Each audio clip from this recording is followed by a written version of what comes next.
Καλώς ορίσατε στο Codecast, powered by CodeHub. Τίτλοι.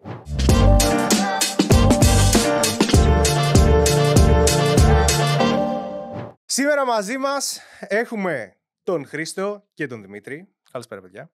Χαίρετε. Καλησπέρα. Όπως βλέπετε είναι πάρα πολύ ενθουσιασμένοι. Σήμερα θα μιλήσουμε για πάρα πολύ ωραία πράγματα, έχω ακούσει. Γενικά έχουμε να μιλήσουμε για το Great Refactor και γενικότερα για το κομμάτι του refactoring. Είστε έτοιμοι για αυτή την ωραία περιπέτεια που πάμε να ανοίξουμε? Εσείς είστε έτοιμοι? Για αυτά που θα ακούσετε. Εμείς έχουμε προετοιμαστεί εδώ πέρα, εκεί παραγωγή και εμείς. Θα δούμε τώρα. Πολύ ωραία. Πριν ξεκινήσουμε, θα θέλετε να μας πείτε λίγα πράγματα για εσάς, Δημήτρη, Χρήστο, το background σας, τι κάνετε μέχρι τώρα, τι είστε, τι θα θέλατε να είστε. Ωραία, να ξεκινήσω εγώ. Καλησπέρα σε όλους. Είμαι ο Χρήστος Αντωνόπουλος. Ασχολούμαι με το κομμάτι του software από το 2015. Έχω εργαστεί σε διάφορα σχήματα εταιριών, από startup μέχρι μεγάλους οργανισμούς, με διάφορες τεχνολογίες. Στην αρχή είχα ασχοληθεί με το mobile development το 2015, όταν δεν ήταν ακόμα έτσι hot και trend και famous. Και μετά στη συνέχεια πήγα πιο μέσα σε έναν αθέατο κόσμο του backend. Και ασχολούμαι με Java όλα αυτά τα χρόνια, με framework στις αρχές με Java Enterprise και στη συνέχεια Spring Boot. Okay. Mobile, πώς και έκανες αυτή τη στροφή? Mobile, τι έγραφες? Είχα ξεκινήσει με Android τότε, το 2015, σε μια εταιρεία, μια startup. Και μετά σε άλλη μια έτσι startup εταιρεία έκανα και τα δύο. Έκανα και iOS, ό,τι είχε πρωτοβγεί Swift τότε, και Android. Μεγάλη αλλαγή. Εντάξει, ήταν μια εμπειρία κι αυτό. Τότε δεν ήταν έτσι τόσο ανεπτυγμένο. Δεν υπήρχε έτσι και τόσο μεγάλη πηγή πληροφορίας και τότε τα instructional και τα Udemy δεν είχαν τόσο μεγάλη γκάμα ώστε να σε κάνουν guide. Αλλά ήταν πολύ ενδιαφέρον τότε το ταξίδι σε αυτό το κομμάτι. Οκ, πάρα πολύ ωραίο. Πάρα πολύ ενδιαφέρουσα διαδρομή, Χρήστε. Δημήτρη? Και εγώ περίπου σαν το Χρήστο, αλλά στο μπροστά κομμάτι, αυτό που βλέπουμε. Τα τελευταία 10 χρόνια δηλαδή ασχολούμαι με το κομμάτι του προγραμματισμού. Ξεκίνησα με πολύ έτσι basic πράγματα, HTML, CSS, JavaScript, from scratch δηλαδή όλα, native, καθαρά. Και σιγά σιγά μπήκαν στη ζωή μας νέα πράγματα, frameworks, τεχνολογίες, Vue, Angular, React, που πέρασε και δεν ακούμπησε.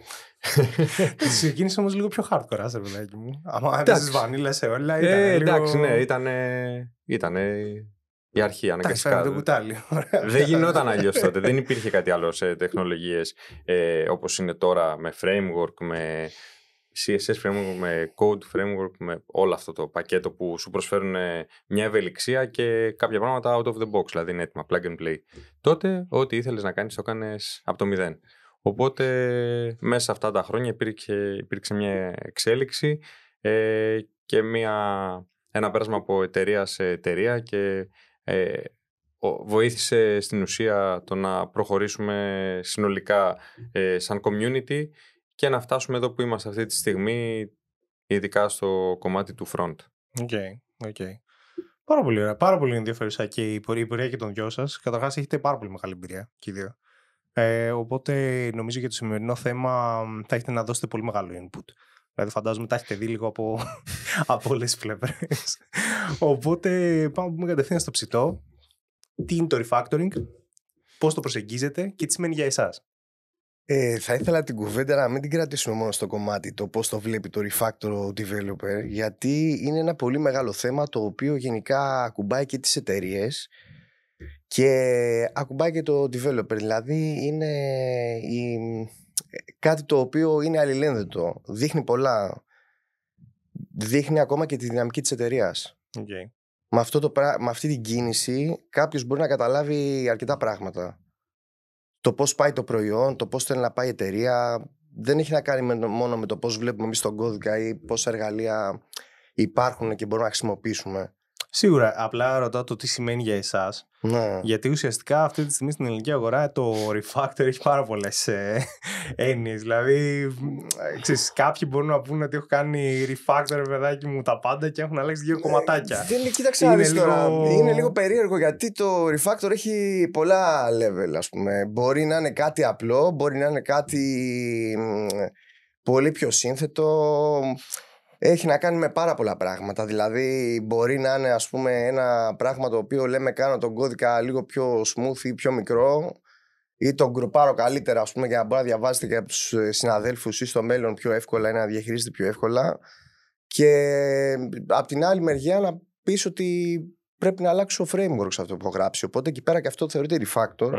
Αλλά είναι πραγματικά τεράστια αλλαγή και μεγάλο βήμα. Και έχει πολύ ρίσκο. Okay. Και υπάρχει μετά και η έννοια του rewrite. Οπότε εκεί μπλέκονται πολύ τα πράγματα και γίνονται ακόμη πιο σπαγκέτι. Αν με επιτρέπει να χρησιμοποιήσω τον όρο, που είναι code-based όρος στην ουσία. Γι' αυτό. Οπότε πρέπει να διαχωρίσουμε πρώτα απ' όλα τι σημαίνει refactor, τι σημαίνει rewrite και πότε πρέπει να εφαρμόζεται κάθε ένα από τις δύο τακτικές. Ναι, σε αυτό που λέει ο Δημήτρης, ας πούμε, για το rewrite είναι το σενάριο στο οποίο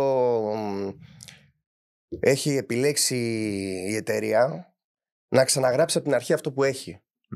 Αυτό μπορεί να συμβεί για πολλούς λόγους. Είναι ίσως η έσχατη λύση ή μπορεί να είναι ανάγκη των καιρών. Δηλαδή να πρέπει να ξαναγίνει το rewrite για πολλούς λόγους. Να πάμε, ας πούμε, για παράδειγμα, σε ένα καινούργιο framework, να πάμε σε κάτι τέτοιο. Σε κάτι που προσφέρει περισσότερες δυνατότητες. Ή έφτασε το όριο. Δηλαδή εξαντλήσαμε κάθε δυνατό όριο σε αυτό που είχαμε φτιάξει και είχαμε υλοποιήσει τότε, δηλαδή πριν από χι χρόνια, αλλά δεν είχε γίνει σωστή μάλλον πρόβλεψη ή ανάλυση και το όριο έφτασε ταβάνι. Οπότε πρέπει να πάμε σε κάτι άλλο. Οπότε εκεί μπαίνει η έννοια. Φαντάζομαι στα συγκεκριμένα κομμάτια που είπατε, εντοπίζω πως στην ελληνική αγορά ίσως δημιουργείται ένα πρόβλημα στο κομμάτι του refactor, που δυνητικά ίσως να μην το ερμηνεύουν σωστά. Οπότε τι δημιουργεί το πρόβλημα στην ελληνική αγορά, τι το διωγγώνει δυνητικά, πώς ίσως να μην μεταφράζεται σωστά. Τι έχει να πείτε κάτι πάνω σε αυτό? Υπάρχουν διάφορα case. Έχει να κάνει ανάλογα με την εταιρεία που είναι το project. Δηλαδή, σε έναν οργανισμό το πρόβλημα έγκυται αλλού από ότι σε μια μικρή εταιρεία, σε μια startup εταιρεία.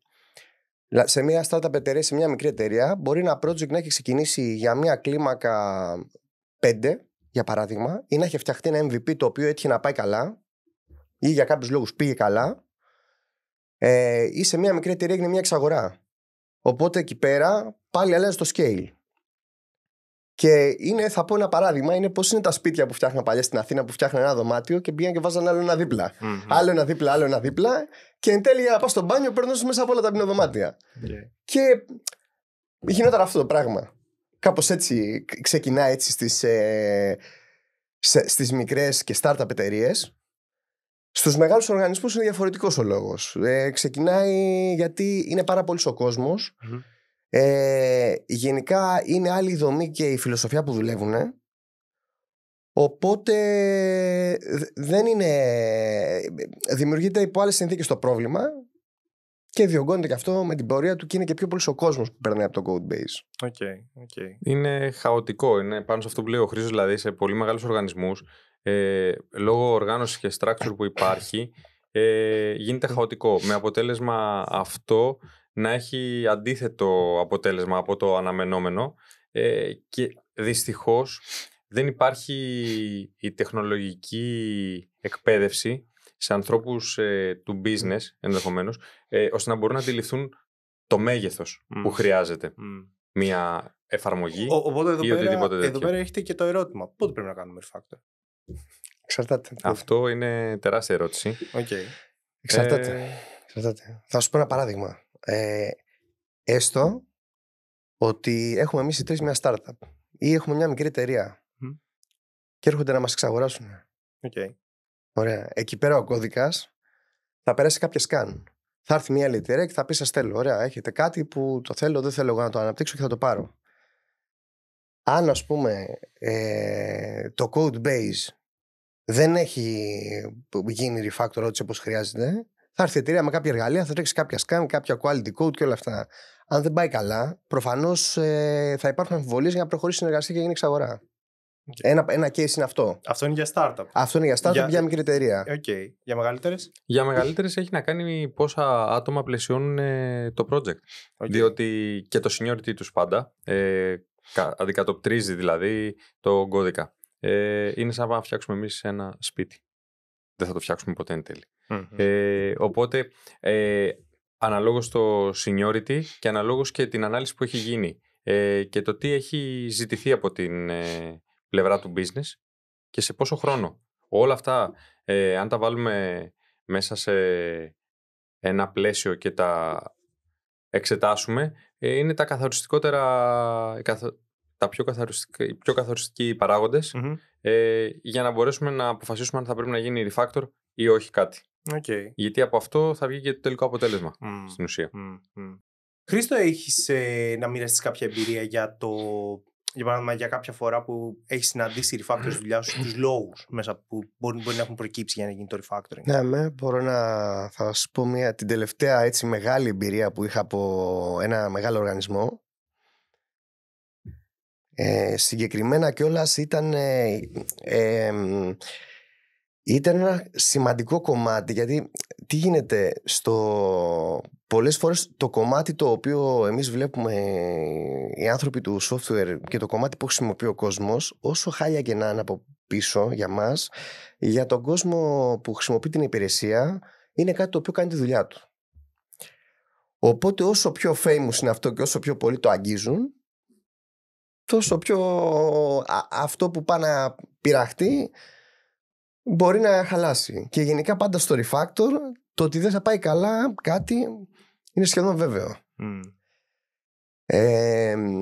Λοιπόν, το τελευταίο έτσι μεγάλο refactor ήταν κάτι το οποίο έπρεπε να γίνει γιατί άλλαζε το framework. Οπότε συγκεκριμένα έχει να κάνει με εκτυπώσεις, με αποδείξεις από συναλλαγές. Θες να μας πεις λίγο για το framework, τι αλλαγή έγινε? Στο framework έπρεπε να φύγει το Spring Integration, γενικά να φύγει ένα microservice τελείως, να γίνει decommission. Αυτό το microservice ήταν κεντρικό, οπότε μοιράζανε τα κομμάτια του κώδικα τα οποία έπρεπε να φύγουν σιγά σιγά, ανά ομάδες. Και εμείς ήμασταν τυχεροί που πήραμε το χειρότερο. Λοιπόν, και τι εννοώ τώρα το χειρότερο? Ήταν ένα τεράστιο flow το οποίο για να εκτυπωθεί ας πούμε μια συναλλαγή, να πάρει κάποιος ένα PDF με το τι έχει πληρώσει και το τι έχει κάνει, έπρεπε να αλληλεπιδράσει με διάφορα συστήματα γύρω-γύρω. Ο κώδικας επειδή ήταν και στο framework ήταν δύσκολο να γίνει debug αρκετά. Και μάλιστα τότε έτσι χαρακτηριστικά είχε έρθει ο facilitator και είχε πει αυτό όποιος το φτιάξει θα του φτιάξει ο οργανισμός Ανδριάδα. Το φτιάξατε? Το φτιάξαμε. Σας φτιάξανε? Το φτιάξαμε εκεί πέρα και θα σου πω και όχι, Ανδριάδα σας φτιάξανε? Ανδριάδα δεν μας φτιάξανε. Δεν μου φτιάξανε βασικά Ανδριάδα. Αλλά έπαιξε και μέσα στα έτσι θα πω ότι είναι και πάντα και το παράδοξο της τύχης στο refactor. Βγάλαμε το feature, βρίσκουμε ένα bug, αλλά επειδή ήταν Σαββατοκύριακο, το bug δεν εμφανιζόταν στην παραγωγή. Δεν είχε να κάνει. Δηλαδή για τους πελάτες δεν υπήρχε bug, εμείς το φτιάξαμε όμως. Το φτιάξαμε την Κυριακή. Είναι και παράγοντας τύχη δηλαδή σε όλα αυτά. Γιατί ο κώδικας δηλαδή τον κοιτάζαμε ένα μήνα, 2 άνθρωποι για να τον κάνουμε refactor. Και ο facilitator που κάναμε μαζί τη δουλειά ήταν 15 χρόνια στον οργανισμό. Δηλαδή ήταν ο πιο παλιός facilitator που πήραν την αυτή δουλειά. Okay. Ωραία εμπειρία. Ήταν και αυτό μια έτσι. Ενδιαφέρουσα. Ήταν ένα challenge. Εκεί πέρα ξέρεις πόσο σου αρέσουν και τα ρίσκα στη ζωή. Ισχύει αυτά. Ισχύει. Πάντα πρέπει να το λαμβάνουμε υπόψη αυτό το κομμάτι με τα ρίσκα. Αλλά ήδη πόνεσα μόνο την περιγραφή του Χρήστη. Δεν εννοείς. Δημήτρη, έχεις να πει. 5 μέτρα, μία κόψε. Δημήτρη, εσύ να μοιράσεις κάτι έτσι ωραίο. Ναι, μου έχει τύχει εμένα παρόμοιο. Νομίζω ότι όσοι έχουν περάσει στα παπούτσια σας και σας ακούν αυτή τη στιγμή πονάνε και συμμερίζονται τον πόνο σας πολύ άσχημα. Σίγουρα, είμαι σίγουρος περί αυτού. Τι γίνεται, είχαμε φτιάξει ένα ολόκληρο διαχειριστικό σύστημα για πελάτες που ήταν παγκόσμιο. Δηλαδή το χρησιμοποιούσαν αυτό, σε κάθε χώρα είχε δικό του infrastructure και ήταν per country. Και όλο αυτό μετά ενωνόταν και βλέπαμε όλο το διαχειριστικό με όλους τους πελάτες, με το τι μηχανήματα είχαν, τι deployments γινόντουσαν, και ο σχεδιασμός που είχε γίνει αρχικά ήταν για πολύ μικρό όγκο. Γιατί αυτές ήταν οι προδιαγραφές που υπήρχαν από πίσω και είχαν δοθεί. Τι όγκο? Μέχρι... Και μετά η σύγκριση του όγκου βασικά. Μέχρι 100.000. Okay. Και μετά πήγε πάνω από το εκατομμύριο. Ωραία. Είχε αυξητικό ρυθμό ακραία γρήγορα. Όπου αυτό δημιούργησε πάρα πολλά προβλήματα στο σχεδιασμό που είχε σε επίπεδο βάσης. Οπότε έπρεπε να βρούμε τελείως διαφορετικό τρόπο προσέγγισης και από NoSQL να πάμε σε SQL. Από NoSQL σε SQL. Ναι. Okay. Οπότε... Περίμενε, από τι σε τι? Δηλαδή πήγατε Mongo και πήγατε από σε MySQL? Από Mongo σε MySQL. Οπότε έπρεπε εκεί να γίνει στην ουσία όλο το migration όλων των data και να παραμείνει στην παραγωγή online όλο το σύστημα μέχρι να γίνει το σωστό migration και να είμαστε σίγουροι κιόλας ότι παίζουν, γιατί αυτό ήταν online συνδεδεμένο με μηχανήματα. Οπότε το ρίσκο εκεί ήταν τεράστιο και πάρα πολύ χρονοβόρο. Το φαντάζομαι. Τελικά, όπου δούλεψαν για γύρω στους 6 μήνες παράλληλα αυτά τα συστήματα μέχρι να σιγουρευτούμε ότι είναι όλα ok σε επίπεδο δεδομένων και πελατών. Ακραία και τα δύο τα σενάρια. Τι λες τώρα, ρε φίλε? Ναι. Φαντάζομαι ήταν αρκετές βραδιές, ρε παιδάκι μου, που είχε ιδρώσει πάνω από αυτό. Ήταν πολλές. Μου θύμισες μια ιστορία τώρα έτσι με αυτό, με το database migration, που ήταν έτσι, θα ήθελα να τη μοιραστώ. Κάποια φάση ήταν να γίνει ένα migration από SQL για personal, για κάτι πίνακες οι οποίοι είχαν τα προσωπικά μηνύματα του οργανισμού και θα πηγαίνανε σε μια Azure έτσι, κατάσταση που ήταν νομίζω Cosmos DB. Λοιπόν, και είχε γίνει το εξής εξωφρενικό, παιδιά. Πέρα το ότι το σχήμα δεν ήταν το πιο βολικό που υπήρχε και τα patterns που είχαν ακολουθηθεί είχαν πολλά red flags απάνω τους. Ξεκινάει ωραία. Και λοιπόν γινόταν το εξής τώρα. Γίνεται ένα migration στο dev περιβάλλον και τότε ο manager είχε και την ιδέα να πάμε να κάνουμε και migration στο QA. Και γινόταν τώρα το εξής. Θα ξεκινήσουμε με το παράδοξο πριν πω πώς το λύσαμε. Τέλος πάντων, εκεί πέρα τώρα ήταν λίγα τα data, ήταν 15 εκατομμύρια, 20. Τέλος πάντων, στέλναμε να αρχίζει το migration σιγά σιγά και σε κάποια φάση κολούσε. Δεν μπορούσαμε να καταλάβουμε γιατί τώρα. Από τη μία μεριά ήταν το service που γράφαμε εμείς και από την άλλη αυτό τέλος πάντων επικοινωνούσε με ένα άλλο σύστημα το οποίο ήταν αυτό ήταν το Azure, ένας connector ας πούμε που πήγαινε και έγραφε και κολούσε για κάποιο λόγο και δεν ξέραμε τι γίνεται. Τέλος πάντων έψαχνα και γινόντουσαν δύο παράδοξα για να εμφανιστεί αυτό το πρόβλημα. Υπήρχαν σε κάποιες εγγραφές non-ASCII χαρακτήρες, είχαν ξεμείνει και από ένα range datum και μετά, δηλαδή όταν μεγάλωνε το dataset που πήγαινε να γραφτεί, κόλλαγε αυτός ο connector της Microsoft. Πώς το βρήκα? Πήγα, έκανα debug τον connector και του πήραξα τον κώδικα της Microsoft και καταλάβαμε ότι σε αυτό το συγκεκριμένο case με αυτά τα δύο πράγματα κολούσε. Μουλάρωνε. Και μπορώ να πω ότι αυτό πήρε 2 εβδομάδες. Ψάξιμο. Λοξοτανέλης πόσα πήρες? Εντάξει, ήταν από τις ζώρικες περιόδους της ζωής μου. Κάτι καταλαβαίνω. Είναι αυτό που λες, ξέρεις, δουλεύω 2 χρόνια και έχω φτάσει 60 χρονών. Χρήστος 30 χρονών, είναι σύνταξη. Πάρα πολύ ωραία, πάρα πολύ. Φαντάζομαι έχουμε πολύ ωραίες ιστορίες σήμερα. Θα χαρούμε όλοι πολύ. Πάρα πολύ. Έτσι ήταν λίγο φόσκολος ήταν. Ελπιδοφόρες ιστορίες. Λοιπόν, πάμε όμως λίγο εφόσον πέραν το κομμάτι ότι είναι δύσκολο, πάμε λίγο να σας ρωτήσω. Ξεκινήσω με σένα, Δημήτρη μου. Ποια θεωρείς ότι είναι τα βασικά βήματα για να κάνει κάποιος refactor? Είναι πολλά και δεν είναι, νομίζω, μια σταθερή λίστα που αποτελεί τον παράγοντα αυτό που ρώτησες. Σίγουρα παίζει ρόλο τι χρόνος υπάρχει. Μετά, για ποιο λόγο θα πρέπει να κάνουμε το refactor, με το τι αποτέλεσμα θέλουμε. Παίζει καθοριστικό ρόλο δηλαδή, και το τι είναι το ζητούμενο κάνοντας το refactor. Να πάμε να φτιάξουμε κάτι ώστε να το κάνουμε καλύτερο με σκοπό να είναι πιο ευανάγνωστος ο κώδικας, να μπορεί να ανταπεξέλθει σε μεγαλύτερο φόρτο από δεδομένα, ή αν έχει ζητηθεί κάτι τελείως διαφορετικό από αυτό που είχε αρχικά σχεδιαστεί και είχε γίνει η πρωταρχική ανάλυση.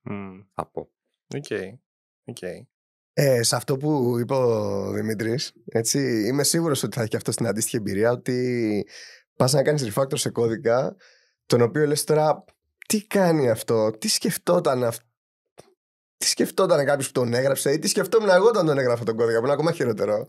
Και σήμερα έβλεπα ένα τέτοιο πράγμα όλη μέρα. Είναι έτσι πάντα, θέλει ψυχολογία. Νομίζω ότι αυτό το κομμάτι του refactor είναι καθαρά θέμα ψυχολογίας. Σίγουρα παίζει καθοριστικό ρόλο, γιατί αν δεν μπορείς κάτι να το νιώσεις οικείο, από ένα σημείο και μετά γίνεται ξένο. Οπότε καλύτερα να το ξαναγράψεις, να το φέρεις στα μέτρα σου ή στα μέτρα της ομάδας πάντα, και με βάση το seniority που υπάρχει μέσα σε μια ομάδα, και να μπορούν όλοι να το καταλάβουν. Και οι προηγούμενοι και οι επόμενοι. Σίγουρα. Για να μην είναι σπαγκέτι. Σπαγκέτι μετά τη δουλειά, σε φαγητό. Χρήστο, πόσο σημαντικό είναι το testing κατά τη διαδικασία του refactoring, και κατά την εμπειρία σου, κατά πόσο εφαρμόζεται συνειδητά αυτή τη στιγμή στο ελληνικό market? Λοιπόν, θα μοιραστώ έτσι, είπες για το testing, λοιπόν θα μοιραστώ έτσι κάποτε, θα πάω έτσι λίγο, γιατί είναι αυτό ένα... Μ' αρέσει που το λέμε σήμερα. Έχουμε ξεκινήσει με φανταριστορίες εδώ πέρα, τελείως.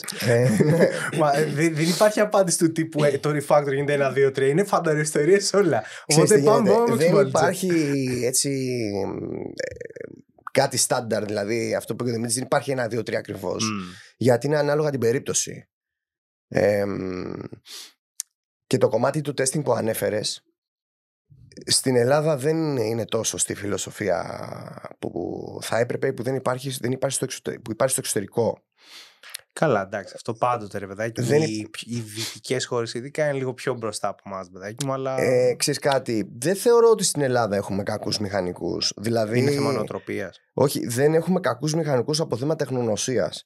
Δηλαδή,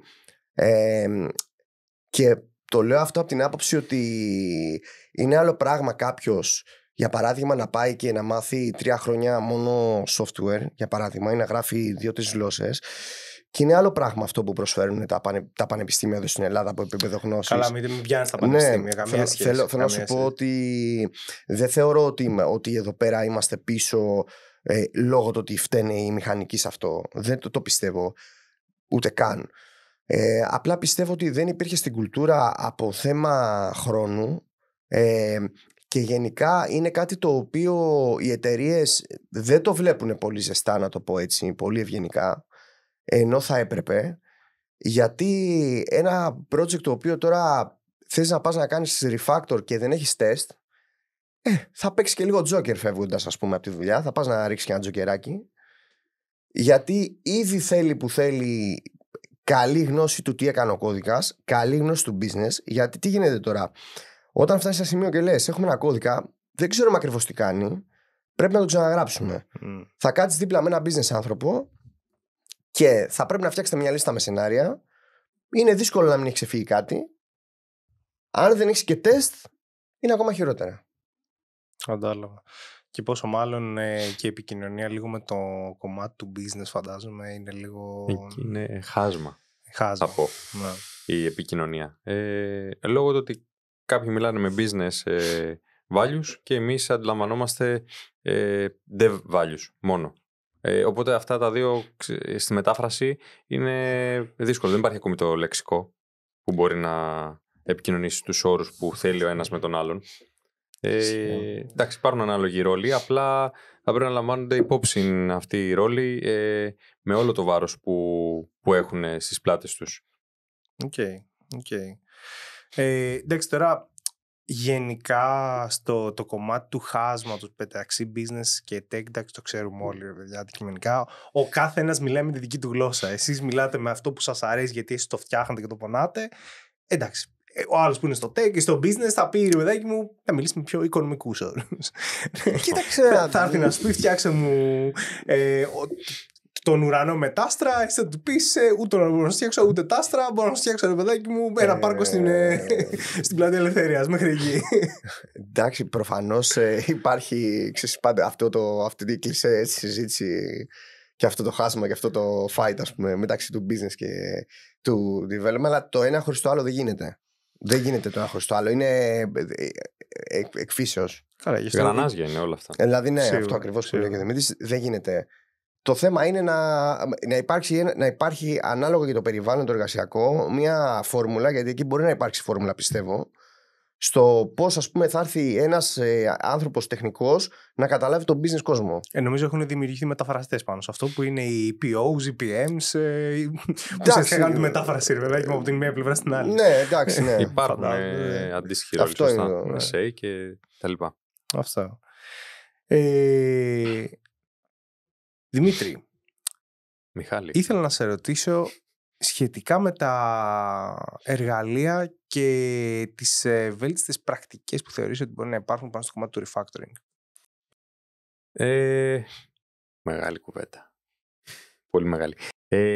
Εργαλεία. Μπορεί να χρησιμοποιήσεις ένα φάσμα εργαλείων που σου δίνουν τη δυνατότητα να κάνεις το refactor, αρκεί να ξέρεις πού πρέπει να πας να αλλάξεις και το τι και με ποιο σκοπό.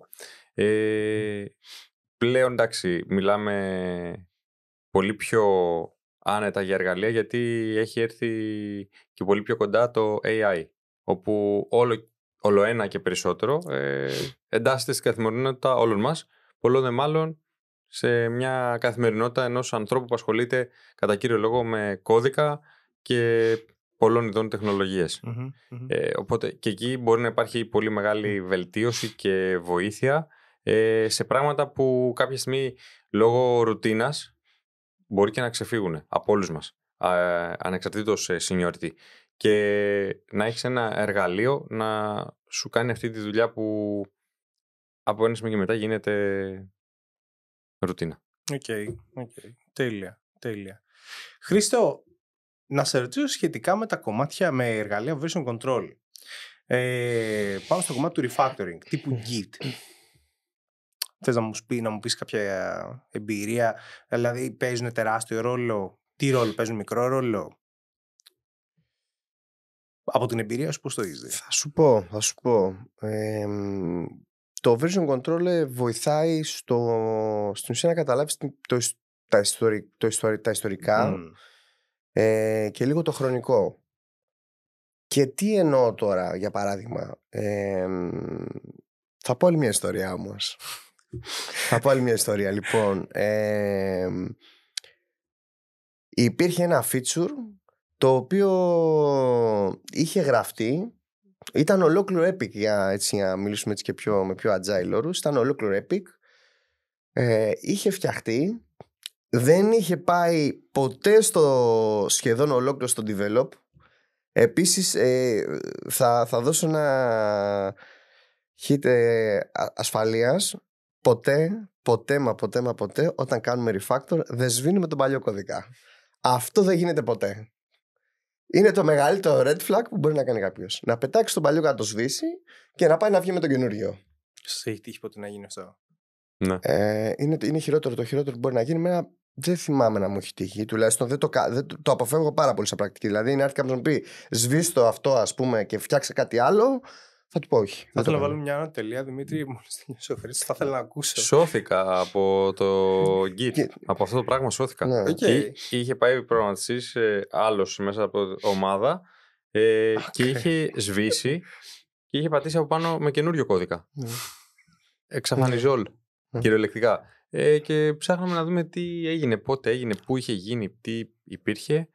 Και ευτυχώς πήραμε μια εικόνα παλιά, γιατί υπήρχαν backups που κρατάει ολόκληρο το πακέτο του project το Git και κάναμε το revert. Ακραίο. Φαντάσου τώρα, ας πούμε, για παράδειγμα, σε αυτό το case που λέει ο Δημήτρης, ότι να έχεις βγει production, να έχει πάει κάποιος να κάνει refactor, να τα έχεις σβήσει όλα. Ωραία. Να μην παίζει και να πρέπει να κάνεις rollback. Για να κάνεις rollback, άμα τα έχεις σβήσει, αυτή η διαδικασία που περιέγραψε πριν ο Δημήτρης, στην καλύτερη, μέχρι να βγει να βγει στην παραγωγή και άντε τώρα πώς χρησιμοποιούν εκείνη την υπηρεσία, το downtime σου δεν είναι ασήμαντο. Και πάντα έχει να κάνει με το πώς χρησιμοποιούν την υπηρεσία και τι downtime είναι ανεκτό να έχεις. Αυτό είναι πολύ σημαντικό. Αν, ας πούμε, έχουμε μια υπηρεσία που δεν τη χρησιμοποιεί κανείς, μπορεί να τη βγάλουμε τα μάτια και οκ. Εντάξει. Και αύριο μέρα είναι. Δεν τρέχει κάτι. Και πότε θα είναι το downtime, έτσι? Εντάξει, συνήθως στις υπηρεσίες που είναι hot, ας πούμε, δηλαδή κυρίως στα banking συστήματα, αυτά πάντα γίνονται νύχτα. Καλά, μην το λες. Γίνονται, αυτά, συνήθως τα μεγάλα rollout και τα deployments και τα promotion πάντα γίνονται βράδυ και τα μεγαλύτερα το πιο ανεκτό downtime μπορεί να είναι ώρες 3 με 4 το πρωί. Θέλετε να μου πείτε, αφού τα καλύψαμε και με τα εργαλεία και πρακτικές και τα πάντα, θα ήθελα, καλά, ο Χρήστος μας έχει πει οι ιστορίες εδώ πέρα, νομίζω δεν θα έχει πρόβλημα. Οι ιστορίες από το Βιετνάμ είναι αυτές. Τελείως. Θα ήθελα να μου πείτε μια εμπειρία που δυνητικά, εγώ θα έλεγα τη πιο hardcore που σας έχει στιγματίσει σε κομμάτι refactoring, θα ήθελα να την ακούσω, ρε παιδιά. Εγώ νομίζω είναι αυτή που ανέφερα πριν με τη βάση. Που έπρεπε να γίνει το migration, ήταν αρκετά δύσκολο. Κάτι που λιγότερο το της έχει στιγματίσει.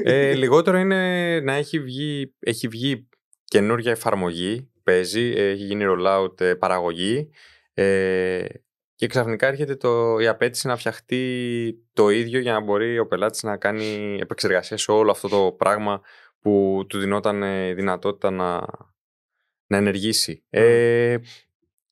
Και εκεί είμαστε τώρα όλοι με ένα ερωτηματικό, το σβήνουμε και το ξαναγράφουμε.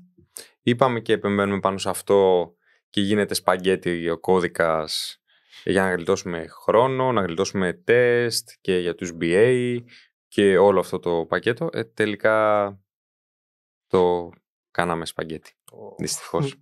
Αλλά είναι στα σκαριά κάποια στιγμή αυτό θα εμφανιστεί, θα βγει, θα επιπλέψει.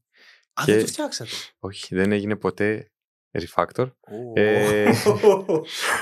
Οπότε κάποια στιγμή πιστεύω θα έρθει και θα είναι μια από τις καλύτερες ιστορίες. Θα την ξανακάνουμε με την εκπομπή. Θα είναι version 2. Κάτι τέτοιο. Έχουμε μια ατομική βόμβα που περιμένει εδώ πέρα. Θα σκάσει. Βεβαίως.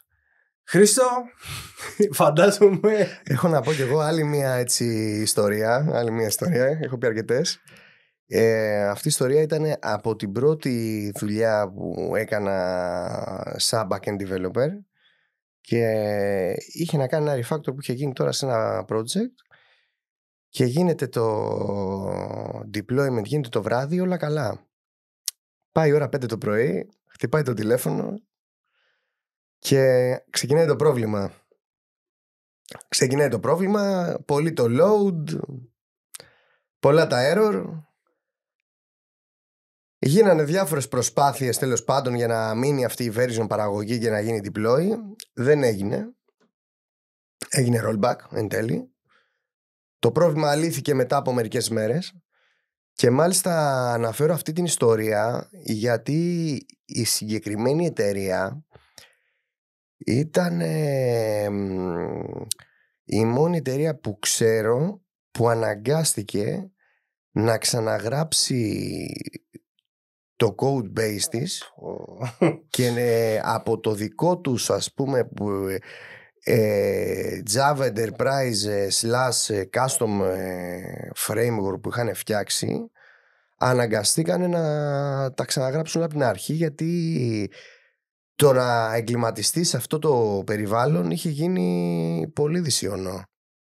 Φίλε με αυτό, καλά, εκτός ότι είναι κόπος, φαντάζομαι χάσαν και λεφτά. Κοίταξε να δεις τώρα. Θα σου πω, πετάς έτσι μια ωραία πάσα.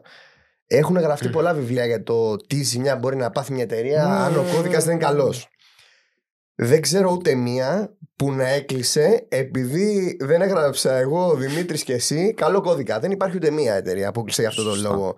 Δηλαδή, όποιος αυτό το ισχυρίζεται, να έρθει να πει ή να γράψει στα comments ένα παράδειγμα. Να πει τάδε εταιρεία έκλεισε για αυτόν τον λόγο. Δεν ισχύει. Έκλεισε λόγω developer. Ναι, γιατί δεν ήταν καλό το code base. Όχι, δεν υπάρχει. Δεν σου πω ότι θα κλείσει η εταιρεία για κανένα λόγο. Απλά σίγουρα όταν πας να κάνεις ένα refactor, αυτό είναι μια επένδυση. Γιατί είτε θα πάρεις έξτρα άτομα, δηλαδή resources για να κάτσουν να το δουλέψουν, είτε θα κάτσουν οι δικοί σου overtime που καλό να μην γίνεται. Αλλά λέμε τώρα, για να το δουλέψουν. Οπότε τους ανθρώπους που θα κάτσουν παραπάνω ή θα τους πάρεις, θα τους πληρώσεις. Άρα, άμα γίνει όλο αυτό, θα σου βγει το κόστος διπλούν μετά. Κοίταξε να δεις. Αν πρέπει να κάτσουν να τα ξαναγράψουν. Θα σου πω. Εκεί πέρα, στην ουσία η εταιρεία με το refactor ή με το rewrite δείχνει πόσο σημαντικό είναι το project και το business που έχει. Αν δεν είναι σημαντικό, θα κάτσει με ένα κώδικα που είναι χαλιά, να το πω έτσι. Θα γκρινιάζει ο Δημήτρης, θα γκρινιάζω εγώ, θα λέμε πω που ήρθαμε σήμερα, κάτσε να ψάξουμε στο LinkedIn καμιά δουλειά, να περάσει ο χρόνος, μας ρωτάνε γιατί θέλουμε να φύγουμε. Οκ. Αλλά όταν το προϊόν και το business είναι σημαντικό, δηλαδή τα τελευταία χρόνια, ας πούμε, τα digital transformation που κάναν όλες οι τράπεζες και εκεί πέρα ήταν τα πιο ακριβά projects στην Ελλάδα που γίνανε, δεν γίνανε τυχαία. Είχαν παλιές εφαρμογές που ήταν πολύ δύσχρηστες, δεν μπορούσαν να τις προχωρήσουν, δεν μπορούσαν να τις συνεχίσουν, αλλά ήταν η ανάγκη τέτοια που το κάνανε. Αν δεν το κάνει η ίδια εταιρεία, θα έρθει κάποιος άλλος με ένα λίγο πιο fancy sexy προϊόν και θα το πουλήσει αυτό και θα βγει εκείνος μπροστά. Όπως πήγε να γίνει με τη Revolut. Ναι, ή θα σε απορροφήσει. Ναι. Ξεκάθαρα. Αυτό. Και πλέον είμαστε και σε μια εποχή που το νούμερο ένα, ειδικά στο κομμάτι του fintech, είναι το security. Οπότε, αν κάτι έχει τρύπα και μπάζει, είναι νούμερο ένα λόγος όχι για refactor, για rewrite. Δηλαδή θα πρέπει να λαμβάνετε υπόψη ξεκάθαρα ότι από security πλευράς πόσο έγκυρος είναι ο κώδικας και πόσο solid για αυτό που πάει να βγει παραγωγή και θα απευθυνθεί σε εκατομμύρια ανθρώπους. Σίγουρα. Οκ. Άλλη μια τελευταία ερώτηση και στους δύο. Ρέχτην. Πώς βλέπετε να εξελίσσεται στο μέλλον το κομμάτι του refactor στην Ελλάδα, στην ελληνική αγορά? Βασικά μην το πάρουμε έτσι, γενικότερα. Θα εξελιχθούν εργαλεία, πρακτικές που θα το κάνουν πολύ πιο γρήγορο, πολύ πιο βιώσιμο, πολύ καλύτερο? Πώς πιστεύετε ότι μπορεί να εξελιχθεί? Θα μπει το AI μέσα? Μέσα μας. Όχι ρε ότι μπορεί ρε παιδάκι μου να εξελιχθούν, να υπάρχουν AI tools που δυνητικά στο μέλλον να σε βοηθάνε να κάνεις όλο το refactor ή rewrite whatever ξέρω στο 1/4 του χρόνου που το κάνεις τώρα. Αυτό θα πω γενικότερα σε όλους τους προγραμματιστές. Λίγο προσοχή ό,τι χρήση γίνεται σε AI, γιατί ναι μεν μπορεί να σου δώσει ένα αποτέλεσμα, αλλά τα μοντέλα που είναι public αυτή τη στιγμή δεν είναι εκπαιδευμένα άρτια πάνω σε αυτό το κομμάτι στο 100%. Είναι άρτια εκπαιδευμένα για να εξυπηρετήσουν όλους τους ανθρώπους. Ένα public που μιλάμε τώρα για εκατομμύρια χωρίς κάποιο specific προϊόν ή τομέα. Οπότε και ο κώδικας θα είναι ανάλογος. Είτε με λάθη, που μετά θα πρέπει ο προγραμματιστής να μπει στη διαδικασία να το επιλύσει εις διπλούν ενδεχομένως. Οπότε να του δημιουργήσει διπλό κακό. Το να συμβουλευτείς σίγουρα είναι πολύ συνετό, γιατί υπάρχουν και πολλά forum, Stack Overflow κτλ. Και βιβλία για αυτό το πράγμα. Και όσον αφορά τις πρακτικές, οι πρακτικές υπάρχουν. Το θέμα είναι να χρησιμοποιούνται ακρός μέσα σε μια ομάδα και με το σωστό τρόπο. Να τις ακολουθούμε ώστε να μπορέσουμε να έχουμε ένα πολύ πιο καθαρό κώδικα και προς όφελός μας. Οκ. Άρα μελλοντικά δεν βλέπεις να αλλάζει κάτι σε πάρα πολύ μεγάλο, δηλαδή να γίνεται κάτι τραγικά ριζοσπαστικό εσύ? Ριζοσπαστικό δεν είμαι σίγουρος, αναλόγως τώρα το πόσο θα επενδύσει και μια εταιρεία. Γιατί αν αγοράσουν ένα AI μοντέλο για να γράφει unit test ή να γράφει refactor κομμάτια σε κώδικα για να είναι ακόμη πιο secure, τότε σίγουρα θα είναι 100% ριζοσπαστικό. Αλλά εκεί έχει να κάνει τώρα, μιλάμε για πολλά εκατομμύρια σε εταιρείες που θα πρέπει να επενδύσουν. Οκ. Το βλέπουμε στο μέλλον. Θα μας το πει η ιστορία, νομίζω. Σίγουρα. Χρήστο. Εντάξει, τα εργαλεία που υπάρχουν σήμερα για το refactor. Είχα πάει στο μέλλον, έχω μια ιστορία. Δεν έχω ιστορία ακόμα, αλλά δεν έχω ιστορία γι' αυτό. Ταξίδια στον χρόνο δυστυχώς ακόμα δεν κάνω. Λοιπόν, γενικά υπάρχουν εργαλεία σε σύγκριση με παλιότερα. Τα εργαλεία με το AI μπορεί να βοηθήσουν σε ένα ποσοστό. Όχι όμως να κάνουν θαύματα μέχρι στιγμής από ό,τι ξέρουμε. Γιατί το ζήτημα του refactor δεν είναι μονοδιάστατο. Να το πούμε έτσι και λίγο, έτσι να χρησιμοποιήσουμε λίγο όρους Matrix. Μπορεί να βοηθήσει όμως να κάνει έτσι μια πιο γρήγορη διαδικασία του refactor, αλλά δεν μπορεί κανένα αυτή τη στιγμή να πει ότι κάποιος ότι έχω ένα μοντέλο AI, του πετάω όλο μου το code base μέσα και μου κάνει τον κώδικα να μπορεί να το διαβάσει, να μην είναι καν developer αυτός που να το διαβάσει, τον πάρει ο business analyst και ο product owner και να μιλάει στο AI και αυτό να φτιάχνει.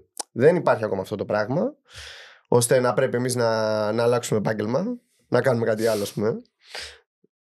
Καλά, εντάξει, αυτό γενικότερα το έχουμε ξανασυζητήσει εδώ, αλλά πώς να το φύγεις, έχει ακόμα πολλά χρόνια μέχρι να αντικαταστήσει το AI τους developers γενικότερα, παιδάκι μου. Δηλαδή είμαστε κοντά στα 50 με 100 χρόνια πίσω από αυτό. Και αυτό με ερωτηματικό, γιατί άντε και αντικαθιστά το AI τους developers. Ποιος θα μπορεί να ρυθμίσει, το λέω πολύ απλοϊκά, το AI για να σου δώσει αυτό που πραγματικά θέλεις? Γιατί δεν θα του λες φτιάξε μου ένα πρόγραμμα. Αυτοματοποίηση εγώ, κυκλική αυτοματοποίηση. Το AI θα φτιάχνει το AI και το AI θα φτιάχνει το πρόγραμμα. Μόνο και μόνο κάποιος για να μπορέσει να εκπαιδεύσει το μοντέλο και να του πει ότι θα πρέπει να λάβεις υπόψη σου 5 εκατομμύρια παραμέτρους ή διαφορετικές πηγές, θέλει τεράστιο υπόβαθρο και τεχνολογικό και θεωρητικό. Σίγουρα. Οπότε θα χρειαστούν, η αγορά δηλαδή θα φαίνεται ότι θα χρειαστεί μελλοντικά τέτοια άτομα που αυτή τη στιγμή δεν υπάρχουν.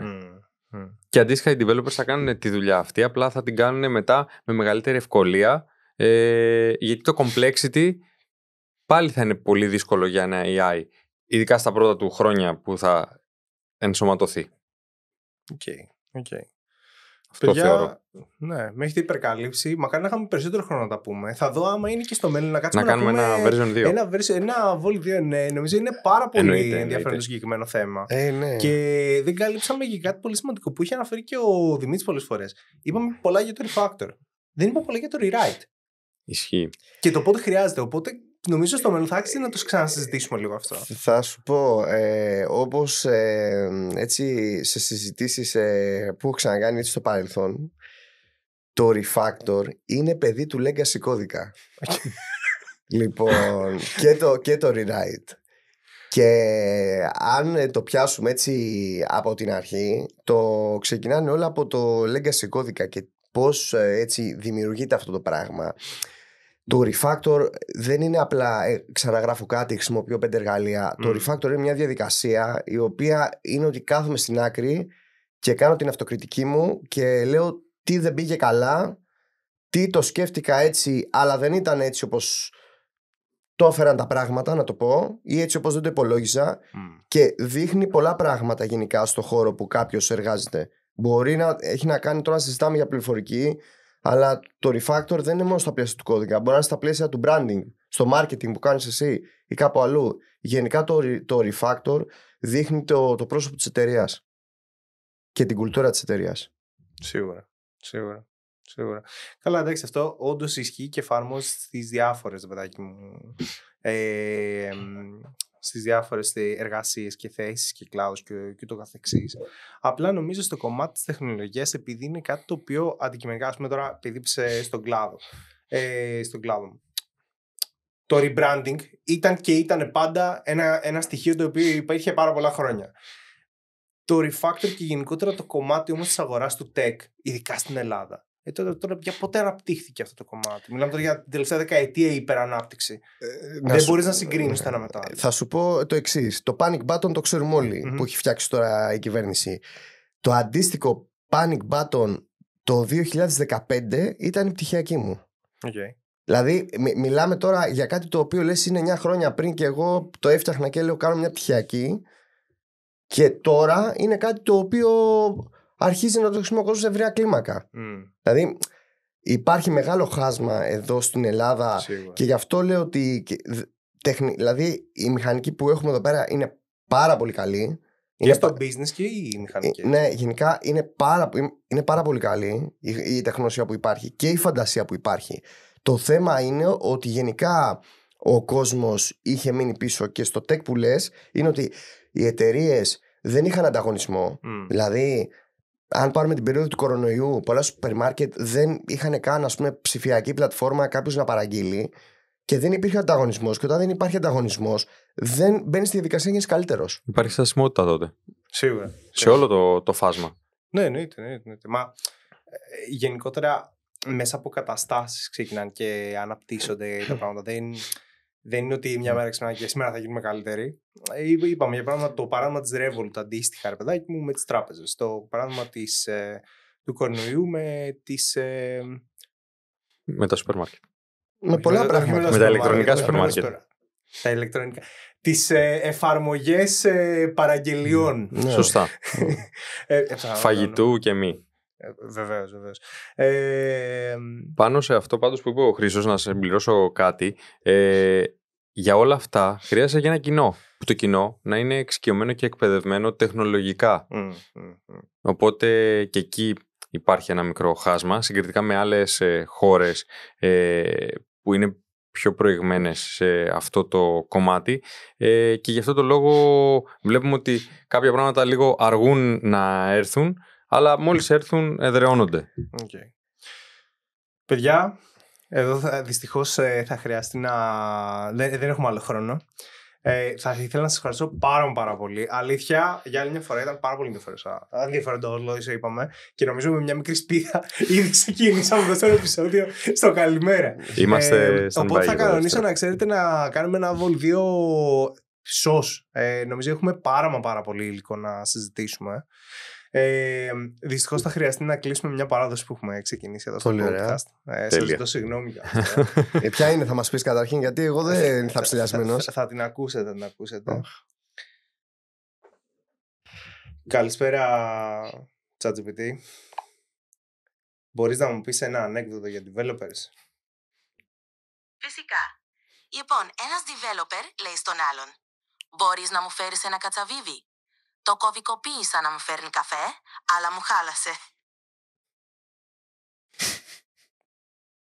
Έχει φύγει καλύτερα. Okay. Εγώ θα δίνω μια ευκαιρία να κάνω παντός.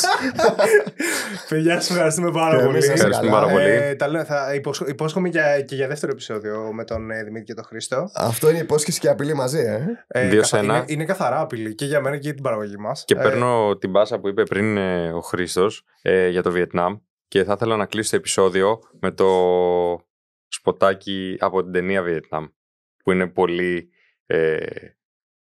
συμφωνώ κι εγώ. Κατατοπιστική για το refactor του κώδικα. Ηλία Ρίχτο. Ναι. Μέχρι το επόμενο επεισόδιο, Ηλία Ρίχτο. Ηλία Ρίχτο! Έχει θολώσει το μυαλό μου από σκοτάδι, και η καρδιά μου έχει τόση μόνα.